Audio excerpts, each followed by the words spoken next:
Once upon a time, there was an eagle named Egbert.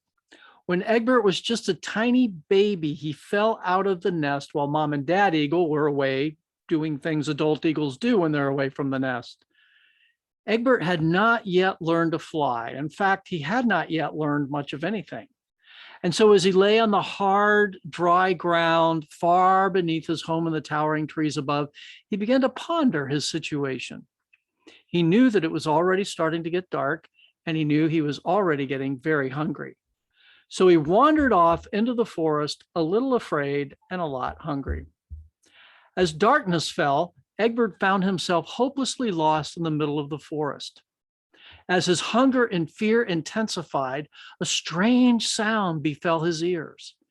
He set off in the direction of the eerie noise and suddenly found himself in the midst of a small clearing inhabited by a camp of wild, gobbling turkeys.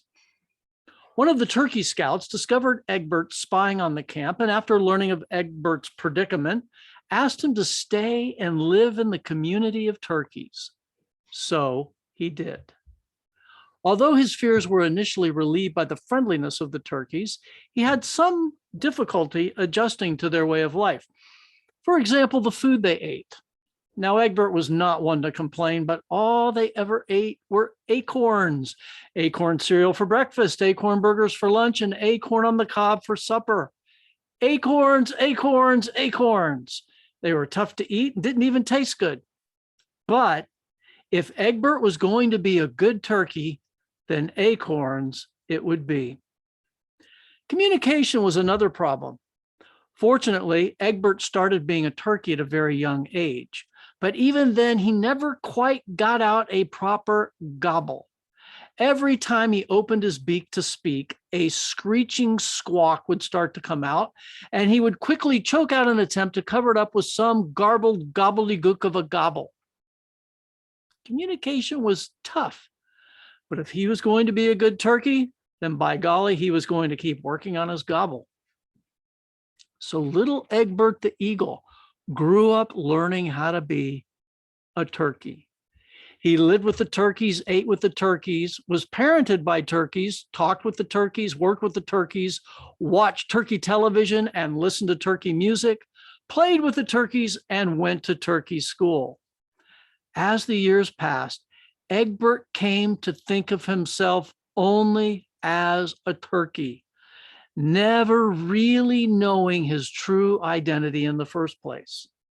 And although Egbert only knew life as a turkey, he was not happy. One day, as Egbert was walking around the forest looking for acorns, he was feeling particularly depressed. So he sat under a tree to reflect on his life. Suddenly, his thoughts were interrupted by a wise old owl. "Who are you?" he asked Egbert. "I'm Egbert," replied Egbert. "What are you doing?" asked the owl. "Looking for something to eat," answered Egbert. "Looking for something to eat? Why are you down here in the forest? And why are you walking?" asked the old owl in amazement. "I'm in the forest because that's where you find acorns, and I'm walking because what do you expect me to do? Fly?" retorted Egbert, obviously irritated by the owl's questions. "But of course," exclaimed the owl. "Why not?" "Because turkeys don't fly when they're looking for food. I'd think that a nosy old owl like you would know that." "Well, excuse me. Do you mean to tell me you think you are a turkey?" "Of course I'm a turkey. I grew up with the turkeys, live with the turkeys, eat turkey food, talk turkey, and walk like a turkey. If I ain't a turkey, what would you say that I am?" "You, my ignorant friend, are an eagle."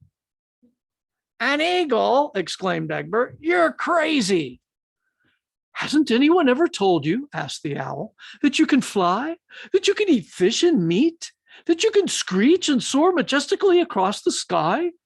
Hasn't anyone ever told you that you can do TV commercials and wildlife specials, have a football team named after you, and become an American symbol of freedom?" "Wow, man, are you for real?" inquired Egbert.